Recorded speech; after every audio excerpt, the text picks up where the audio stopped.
Hi, I'm Michael Newrock, and in this lesson we're going to go over take profits and stop losses. So the good news is that the Trend Profiteer Trade Assistant handles all of this for you based on your settings, whether they're hard settings or whether they're dynamically generated. But it's good to have a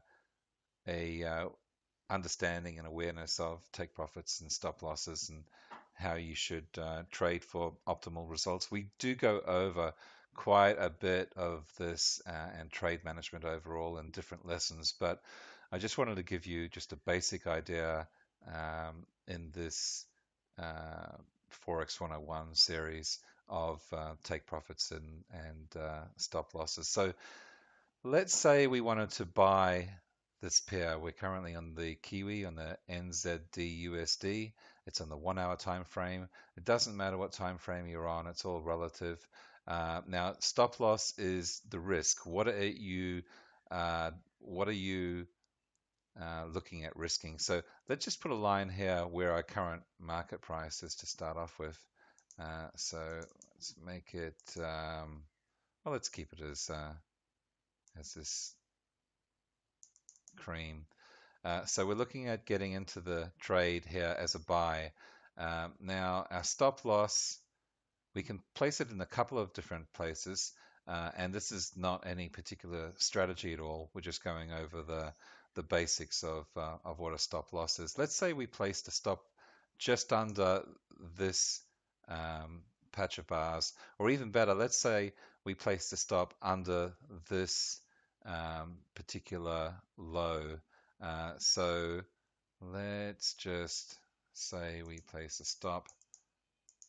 I'll just change the color to say a red. And we've got it at around 68.60. There you go, just 5 digits, but it's really the first 4. So 68.60. Don't need to worry about the fifth. And we can use this crosshair tool here to see how many pips there are. There's about 37 pips from the current price. We can just bring that down a little bit. And where would we place our target? Well, we want to, if we're risking 37 pips, we want to be, or 36 pips, we want to be making at least 36 pips, which would mean that it would give us a 1-to-1 risk to reward ratio.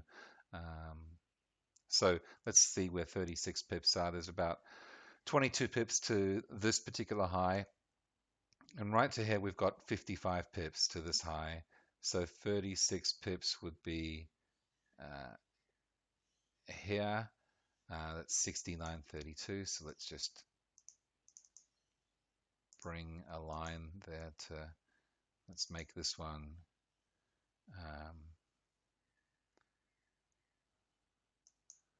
lime green.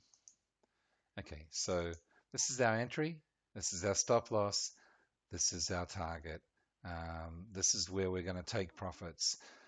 Now, throughout this trade, let's say it goes well and it continues moving up in our intended direction, particularly as it gets closer to this high here, is when we could be considering locking in some profits. So before we do that, let's just recap. We've got a stop of around 36 pips.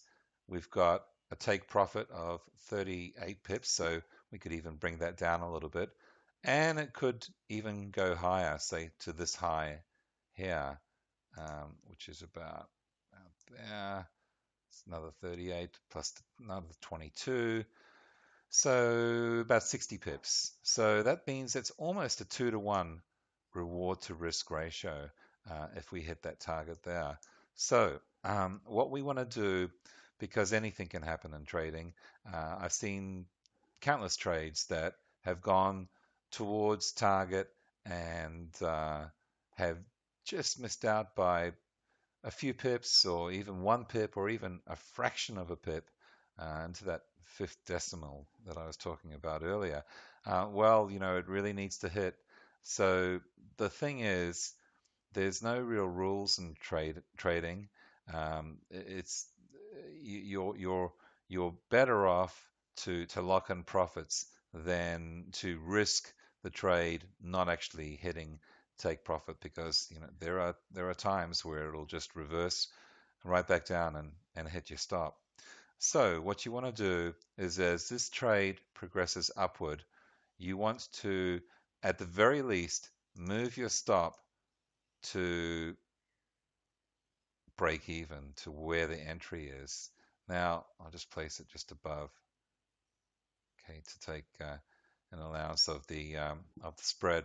So within a short period of time, you don't want to do it too quickly because of the spread and the movement in the market. It could just be taken out. But within, a few pips in profit, say as it's approaching here, being the most prominent recent high, then what you'd want to do is move your stop to break even, right up to entry or just above entry. That means if it moves against you now, then you're not going to lose anything, not a pip. So what you can then do is, like, this trade is now in profit, as luck would have it, and as that trade approaches this level here, what we can do is move our stop loss. Okay, sorry about that. My platform just froze up for a second, but it's come back. So what we can do is move this stop as price approaches this recent high further up, and thereby we're locking in profits, or we're locking in pips. So what you could do then is you can keep this as a hard target, as in when it gets to this point, the trade is closed and that's the end of the trade. Or you could use this area to lock in more profits. So let's say this is approaching, price is approaching this target, we could move our stop again, say to here or to here, and lock in more profits as we go. And if it breaks this high on its way up to here, then we can continue to lock in profits as we go. Okay, so when we started, we placed a stop just under this this low here. It has gone in our favor from the entry position here, and now we can lock in profits as it moves up. I mean, obviously, you want to keep your stop as small as possible. So we could have easily placed our stop here, and in this particular scenario wouldn't have been affected at all, even if our stop was here to start off with. So just for the sake of the exercise, let's say we placed our stop just here. That means it would have been just under 10 pips, yet our target was 38 pips. So there's a 3.8 reward to risk ratio, or 1 to 3.8, which means that the reward is almost 4 times as bigger than the stop, 3.8 times bigger than the stop. So that's the name of the game.